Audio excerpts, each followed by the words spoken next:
live, and it is Giants game day. It feels really good to be able to say that and it be true, like an actual preseason game.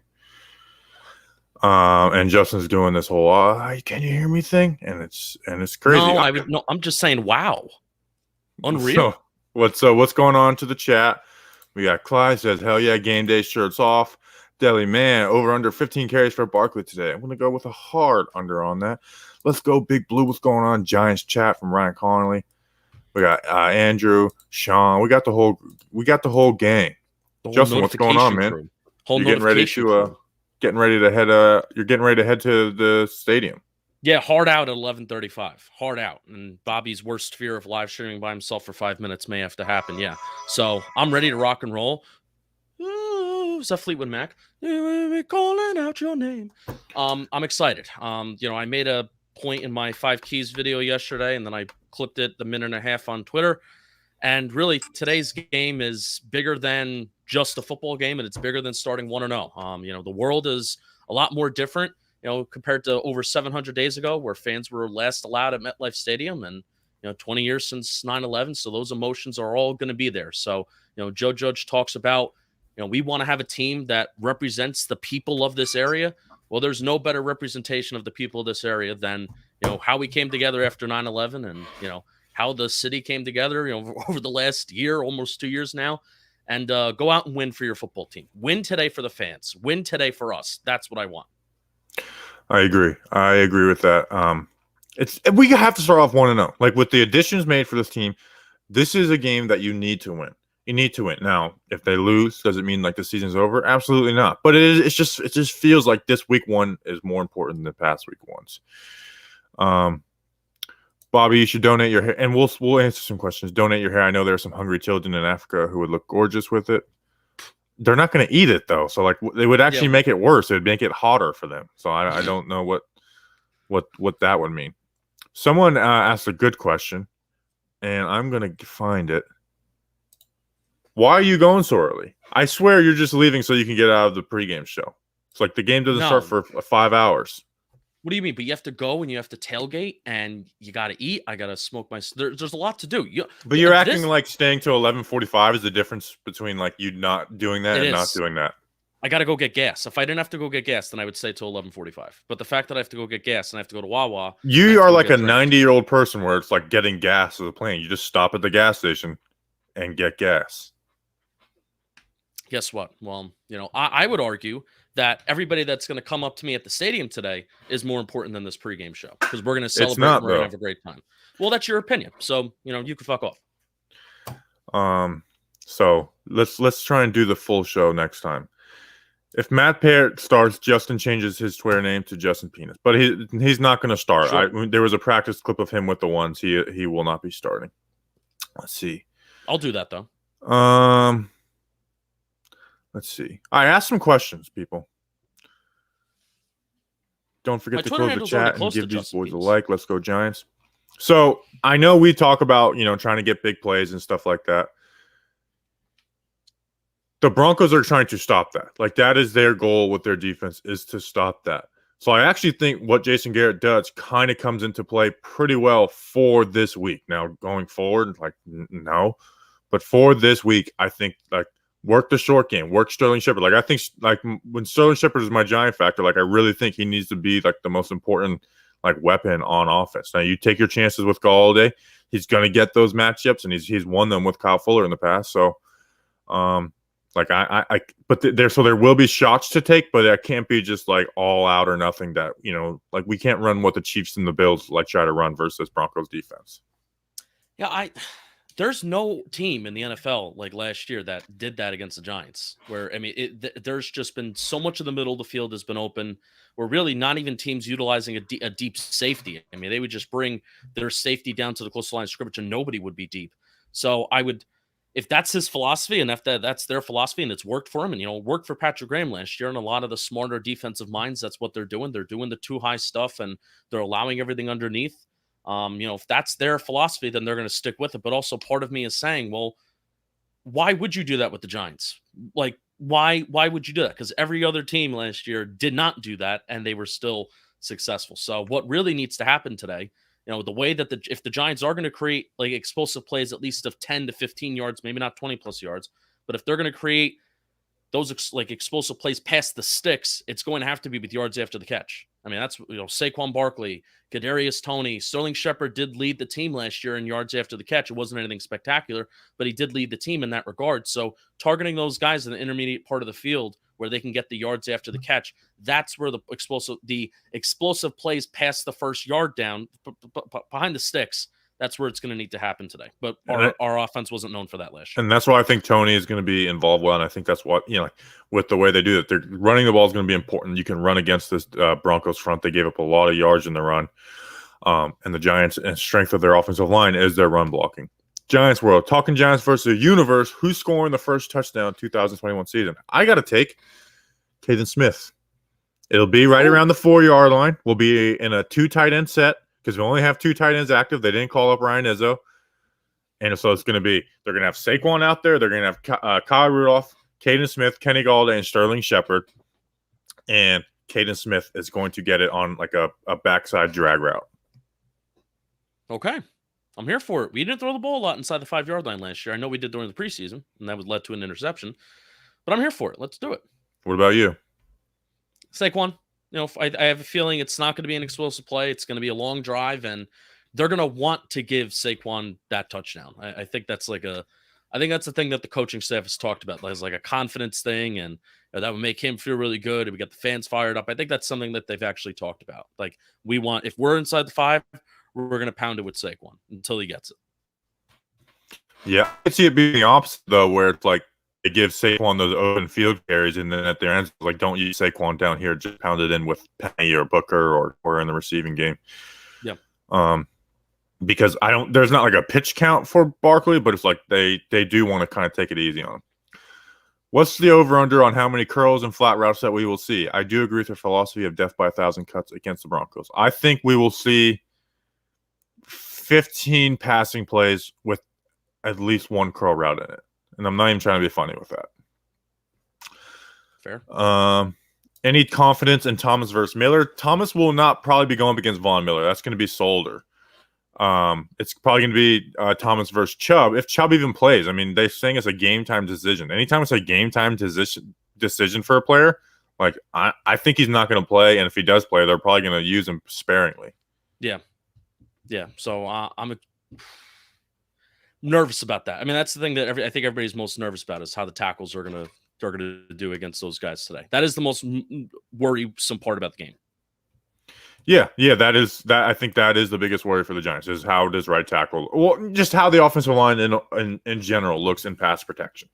Because they can, if they look average, then we should clearly expect to win. If they look bad, then it might be a loss for the Giants. What's more likely? KT has 1 touchdown or Azeez has 2 sacks? I think Kadarius Toney 1 touchdown. I think Kadarius Toney is going to be pretty involved in the game plan this week. Like, I think he's going to take reps away from Darius Slayton this week because of, like you mentioned with them needing yak and stuff. I think we've talked about Kadarius Toney all offseason from kind of our point of view, but the thing about the Giants' point of view, they drafted him 20th overall. They wanted him. They believed in him, and I think they want to use him, So, they didn't draft. Like, they may ease him in, but at the same time, they didn't draft him 20th overall to not have an impact the first year. Yeah. I mean, even if, Darius Slayton was like this team's number 1 outside wide receiver. I mean, Shepard was outside too, but I mean, he was the number 1 wide receiver in terms of that guy that is your big play threat. And even if he's on the field for 60% of the snaps, I mean, I think that's where he kind of should be. 60% of the snaps, and Shepard's maybe a little bit more than obviously Galladay's on the field for most of the snaps too. So if Toney's that guy that's alternating in and out with Slayton, and then you can alternate Shep, he can go to the outside, Toney can go in the slot. I mean, you can get pretty creative with how you use these guys, and it should keep the Broncos on their toes. Whereas last year, changing personnel didn't really do that much. It's like, we don't really have to account for this guy coming in. So yeah. Ryan Donnelly, do you see Parrott getting some snaps today with rotation? I do, but it doesn't matter long term, him getting rotation snaps. He needs to start to really stuff. I've been getting some fantasy questions, and just know that I'm never going to answer them. That's like my one thing where I'm just going to be mean. Like, I'm not going to answer your fantasy football questions. Go to Nick Ercolano. Big Dog's got to eat. He's a friend of the program. Go to Does Carter Coughlin get a sack? I say yes. Sean Sullivan has been, he's been advocating for the Carter Coughlin inside linebacker. I'm going to say no. It's so tough. That sacks are so tough to predict. I mean, I'm for it. I'm for it. Carter Coughlin, go out there, get a sack. Cheers to a good season. Thank you, Benji. Talking Giants versus the world. We should pull up Shelton at fullback like how the Bucs did with Vita. Who says no? Me. Danny Shelton is very slow. Like very, very slow. And also the Giants have 2 fullbacks on the roster. Let's use the 2 fullbacks, or, one of them's for special teams, but I would rather use the 2 fullbacks over a defensive lineman. It is fun, though. I mean, it's fun.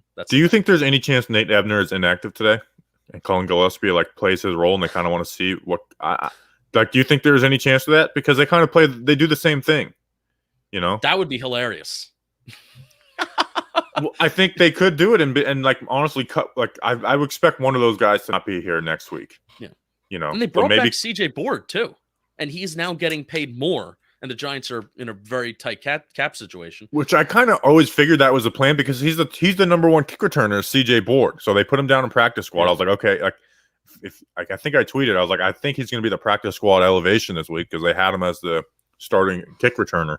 So I think there's a good chance that maybe Cullen is playing that position this week, but they're getting Ebner on the roster. They knew they could do the practice squad thing with Board, and Cullen might be gone next week. So because they do the same thing, it doesn't make sense to have both of them on the roster unless they put Cullen in a whole new role. Let's see. What do you expect, Teddy? What do you expect out of Teddy Bridgewater? Not make a lot of mistakes. That's why I harped on the pass rush more than anything in the 5 keys and on the podcast. Is I would like the pass rush to force fumble. Like Azeez Ojulari had 4 forced fumbles in Georgia.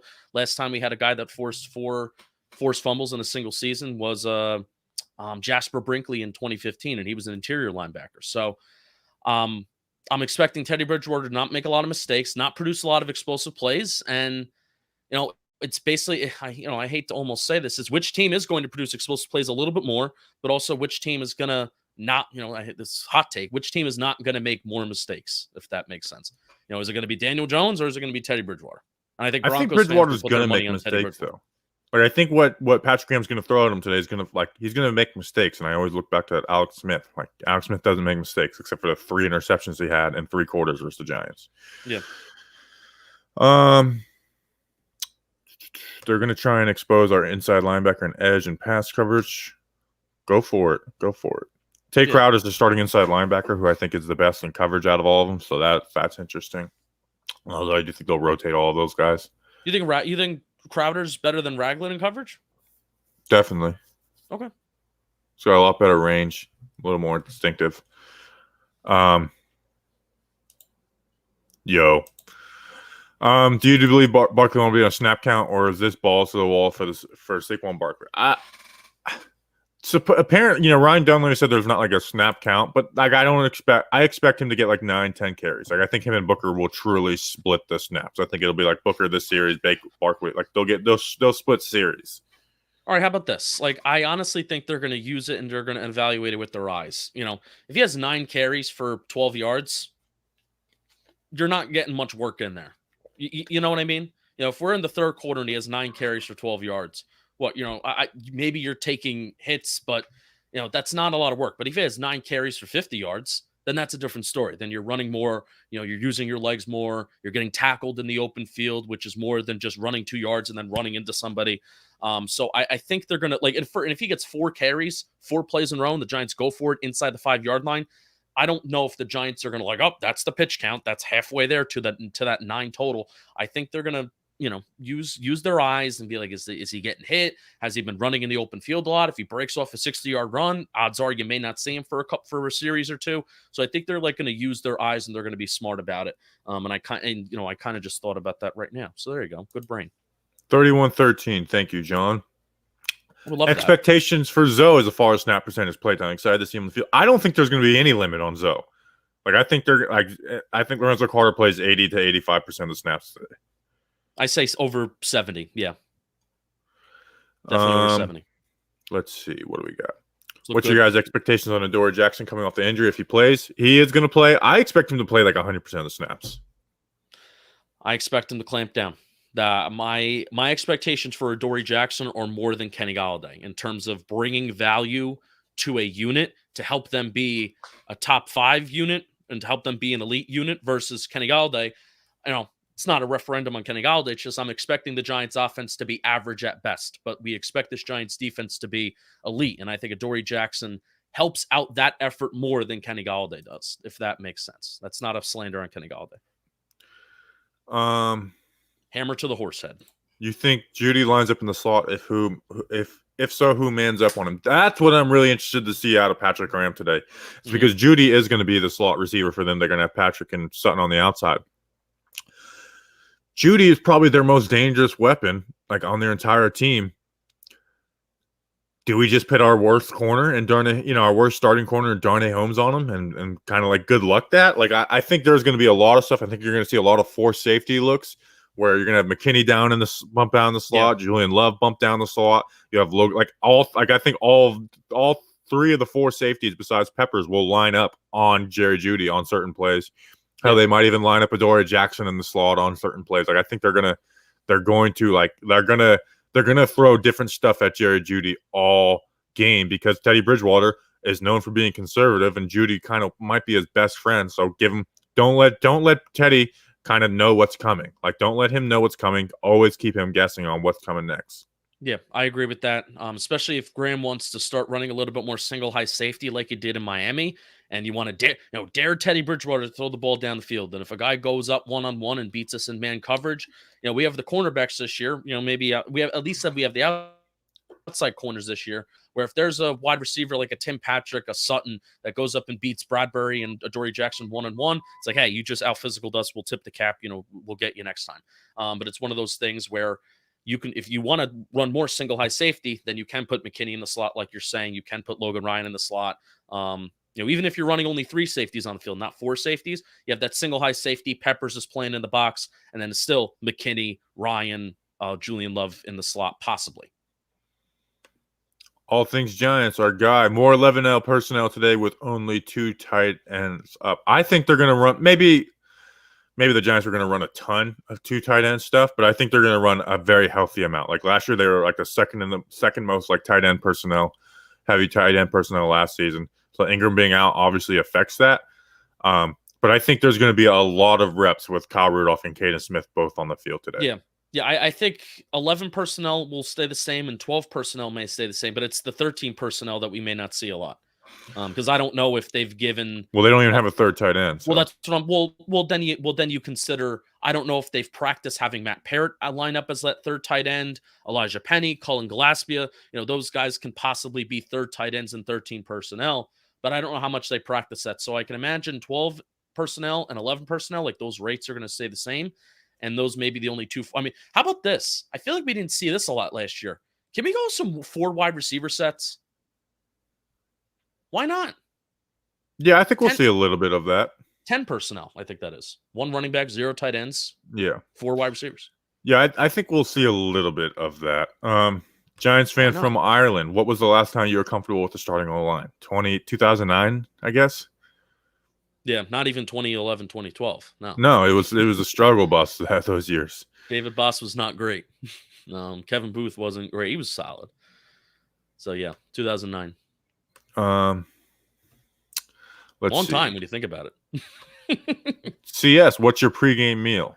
I didn't eat breakfast this morning. And I think the tailgates that I'm going to go to today are going to have food. So we're kind of just going to leech off of those people. I will have a unwrapped burrito bowl. Bam. I'm feeling nice. I'm going for 5 more minutes. Let's see. What do we got? There was one question I had that I wanted to answer in here. Oh, do you think they put Patrick Surtain on Tony? So this was interesting. I learned from the interview that Patrick Surtain is not part of their starting corner group. Like he is their 4th cornerback right now. Lucky them. So I don't think, now he was like, well, they run a good amount. They're going to run some dime packets, but you're not going to be running dime all game long. Like you run that very few and far between. So I don't think you're going to see Patrick Surtain a ton this game, especially week 1, Lucky then that they don't have to start a starting corner right away, and they can kind of let him learn on the bench and get reps sparingly. Lucky them. We usually we never can do that. Yeah. Well, remember we started on Antonio Hamilton week 1, and everyone was like, this is pathetic. And they brought in DeAndre Baker, and it's like pretty close to the same. This is Baker more got pathetic. better. Baker got better this season. That week 2 versus Buffalo was brutal. Bobby, how are you so tall? Crack. Yeah. Helps you get tall, actually. That's the way you do it. You smoke crack. Let's see. What's good with Chubb? You know what? Let's do a live injury report. Let's see what the latest is on Bradley Chubb. If there's anything new. Bradley Chubb. Yeah, let's see if anything's new. Top. Nothing from 7 hours ago. NYG Pete with a report, which is always funny. Yeah, he has all the sources. Nothing new. It's still a game time decision. So there you go. How about that? How can he not play? I think he's going to play. I think he's not going to play. I mean, the way Rappaport made it sound was that he's going to be a game time decision, but they want him to be healthy for the other 16 games. Might be best to sit in week 1. All right, yes, sit him. Please do that. At least one trick play again today. My prediction. I'm not a big trick play fan, by the way. How do you define a trick play? Is it like a reverse? I guess not really a sweep. Sweep's not a trick play. Sweep's not a trick. A reverse, where you hand it to one player and then that player hands it to another. I consider that a trick play. I think that's going to happen. I don't think Kadarius Toney's going to be throwing the ball or anything, but I think a sweep, like a reverse, is likely, and it's going to go for about -4 gain, and we're going to get upset. I'm not really like a trick play, use them, but I'm not like when I ask for more of my offensive coordinator, it's not like I want to see more trick plays. Let's see. Does flea flicker to start the game for a touchdown? We don't have the offensive line for flea flickers. That's every flea flicker we've tried to run has been really bad. The big one is the reason we lost the Eagles game in 2019 because Nate Solder just got blown away. Everyone's asking for a stat line for DJ, and I just hate doing stat lines, so I'm not going to answer that because it's going to be less than what you want. That's why. Well, it totally depends on what their game plan is, Yeah. It's just I don't know. I just want them to play well. I don't really care what the stat line is. Also depends on if we're behind in the fourth quarter, typically the Giants are, and then I hate how there's such an we want the Giants to run the ball more, but there was such an imbalance last year in how they ran the ball in the first 3 quarters, and then they passed the ball in the fourth quarter. Okay, you want to be a balanced team, but that is they were the total opposite of balance last year in the fourth quarter when it came down to it. They threw the ball like they were the Buffalo Bills in the fourth quarter last year, and they ran the ball like they were the Baltimore Ravens in the first 3 quarters. I mean, that's not who they are. They should be more balanced. So that's what I'm hoping for. I'm hoping for a more balanced game plan because it's not like the Giants were getting blown out every game last year. But they barely got blown out. It was basically the 49ers game was the only one. Yeah, but still, usually when you're that imbalanced in terms of your pass rate in the fourth quarter and then your run rate in the first 3 quarters being high, typically that means you're being blown out, and they weren't. And I hope Nate Solder proves me wrong, but he's not going to. Sorry. Yeah, we hope he does, but I think people will stop saying that by the end of the day. That's what I'm looking forward to too. Is all offseason takes are done now. No more offseason takes. It's let's talk about what actually happened on the field. Yep. What's the best way to take on cover 4 defenses? Curl flat, actually. Good question. Curl flat post. How about that? Post routes, RPOs, running the ball.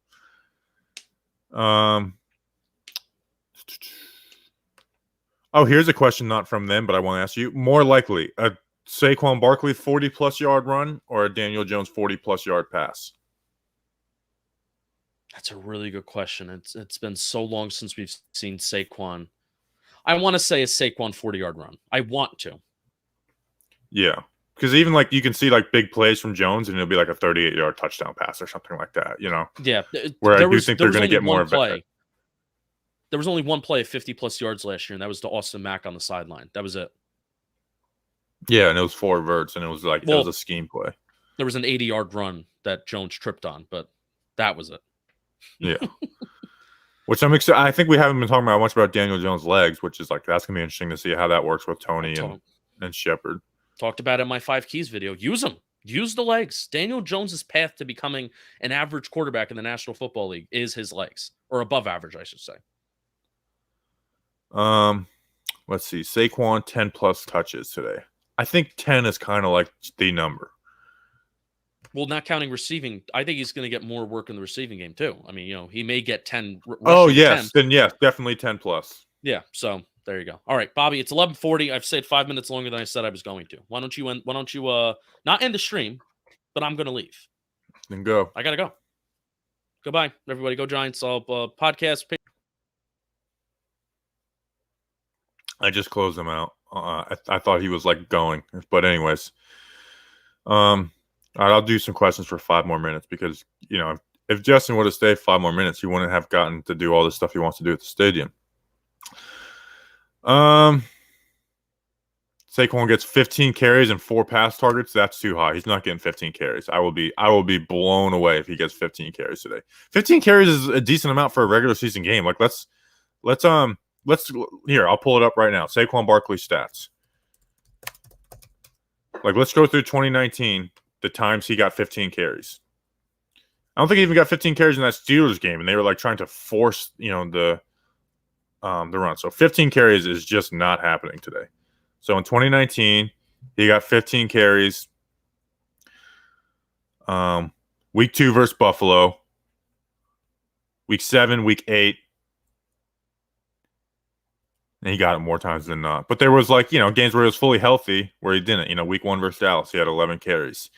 You know, the next game versus Dallas, 14 carries, 13 carries versus the Jets. So I guess he does more times than not. But still, it's kind of like right around that 15, like that 17, you know, 16 carry mark. But I don't see him getting 15 carries today. Like they brought in that guy Booker for a reason. Booker gashed the Broncos last season. He did. A very good O-line with the Raiders, but still. They won't run. Let's see. All right, so we're at.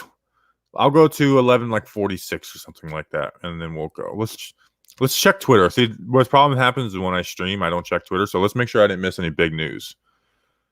So I'm gonna check the Twitter. What did you guys think about our Good Morning video, which was very tamed down compared to the original one? Let's see. Ralph Falciano, nothing important. Mike Garafolo, no. Whoa, Schefter, whoa, just basketball season. I don't care about. I don't read your notifications right now, unless I say Nets in them. Yeah, nothing important has happened. So,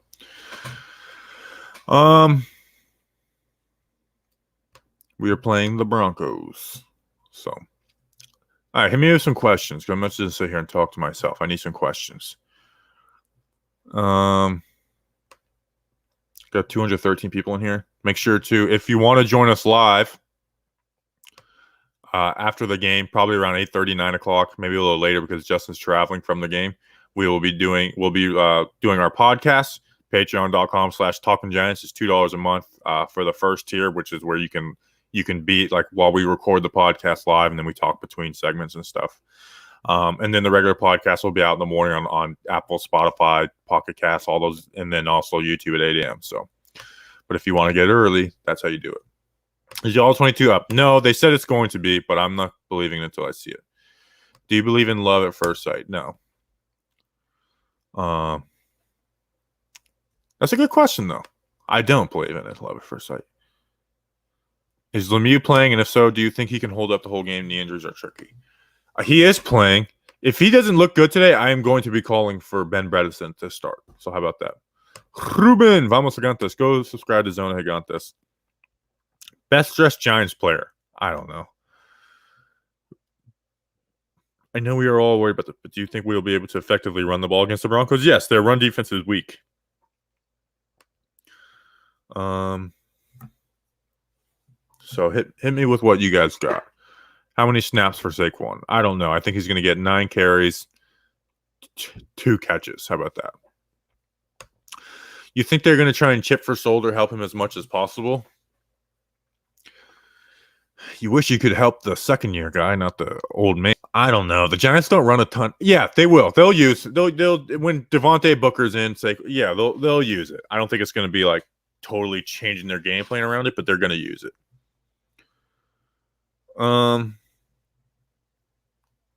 Does Rudolph play an active role in the offense this week, and does he score? I don't think he's going to score, but he's just starting tight end. I mean, Evan Ingram's out, so he's going to play a ton. He's probably going to play like 70% of the snaps. Any DJ fumbles this game? I hope not. I really hope not. I don't want. Wouldn't it be just nice if Daniel Jones never fumbles again? What's frustrating though is like because he kind of has that stigma because he fumbled a ton. It's like every fumble that he has for the rest of his career is like this son of a gun. But it's like he's going to fumble a few times every year. Hopefully, it's only a few times though. Broncos look on paper significantly better than last year. It's true, but so do we. So do we. We look a lot better on paper than we did last year. Adoree Jackson's a huge ad. Kenny Galladay is a huge ad. Saquon Barkley, Kadarius Toney, those are huge ads. So that's why it's like I don't get why the Broncos are being treated like they're going to win 11 games this year. I don't get that. Like they lost less games. They won less games than us last year. And who were their big additions? Teddy Bridgewater, Ronald Darby, and Kyle Fuller. Like those guys are good corners. They're not great corners. So like I just don't get where this like Broncos heavy favorite. Like if you want to pick them, fine. But it's like it's being like treated as crazy to think the Giants will be better than the Broncos. And at least with Jones, you got some hope. With Bridgewater, it's like he is who he is. What's McKinney's role for this game? I think he's going to play down the nickel cornerback a decent amount. Were you surprised the Giants? Yeah, didn't activate any tight ends. Yeah, I thought they were going to activate Ryan Izzo for sure. I mean, they ran the second most 3 tight end sets in the league last year. All right, I'm going to go. What's my plans till kickoff? I am going to go take a shower, eat, and then watch the 1 o'clock game. So that's what I'm going to do. All right, I think I'm going to go. If you guys got any final questions, I'll stay on for 30 more seconds, but I'm going to go. I'm very excited for this game. I'm excited. I hope we win. I don't want us just to win. I want us to win from the beginning to the end. I want us to be leading the entire game where it's like you got some confidence throughout the entire game. So if there is mistakes in the game, it's not like the sky is falling. But when there's mistakes and you're down, it feels like the sky is falling. So that's what I want. Let's see. Jonathan Cooper actually plays for the Broncos. How about that? What's 1 p.m. game you excited about the most? Oh, that's a good question. I'll probably be watching Washington Chargers. 2 matchups this year. Let's see. What are the 1 p.m. games? But I'll flip around, but Washington Chargers is probably the one I'll settle on. I just want to see what Ryan Fitzpatrick looks like. Like that's kind of the biggest unknown for our division right now is what is Ryan Fitzpatrick like? We kind of have a good idea what Dallas is. The Eagles suck. Pittsburgh Buffalo is a good game. Seattle Indy, I'm not as interested as other people. Cardinals, what do they look like versus the Titans? Yeah. I also want to see Sam Darnold. The first series I'll probably watch Sam Darnold versus the Jets because I want to see him score.